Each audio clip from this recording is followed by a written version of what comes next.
Before that we find the entity was in the earth during that period, or in that day when the Master walked in the land, in those periods and places about the holy city, to many.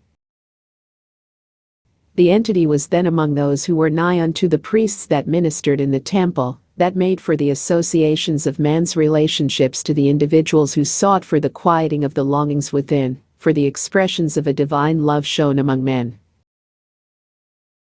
And in those days when there was the presenting in the temple, when Anna blessed the Son, the entity aided in that service in such measures that to the entity in the present experience the birth of a son, the birth of any one to those about the entity, has meant and does mean a purposefulness of opportunity that seldom finds expression in the material world, as to the understanding of motherhood among the children of men. Hence the entity in its activities during those periods when there were the persecutions by those in authority, that the fear might be allayed, made for experiences that find expressions in the manner in which the entity in the present honors motherhood in all its relationships. And oft has the entity seen and found and aided in bringing such expression in many strata of experience to those that might never have had the opportunity, without the expressions the entity has given in its aid by word, by act, and by the very activities in which the entity has engaged. However, through those very expressions, as experience, there have come those periods, not of anger but of hurt, and a longing for that healing force which was experienced by the entity during that sojourn in Jerusalem, Judea, and in those portions of Galilee to which the entity's activities carried the entity, as the associator Zadok, the priest that worked opposite. And it would be termed today, to Zechariah, who waited on the temple service.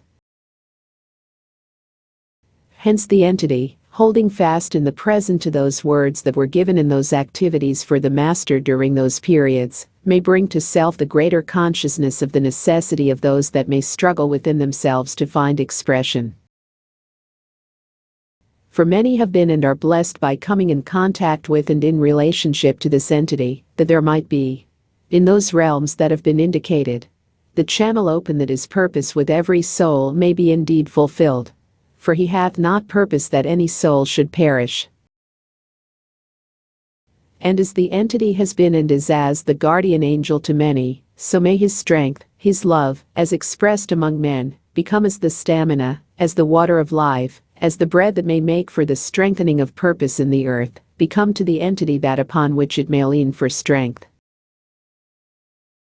And the glory of the Lord will fill and crown the efforts of the entity to overflowing. For to those whom the Lord loveth, and to those that give expressions of same, does the glory not only of the earth but of the mental, of the spiritual things, become as a portion of their experience, not alone cut of the earth but within same. For the earth is the Lord's, and the fullness thereof is his to give to those that use its storehouse for the making known of the love of God to his children.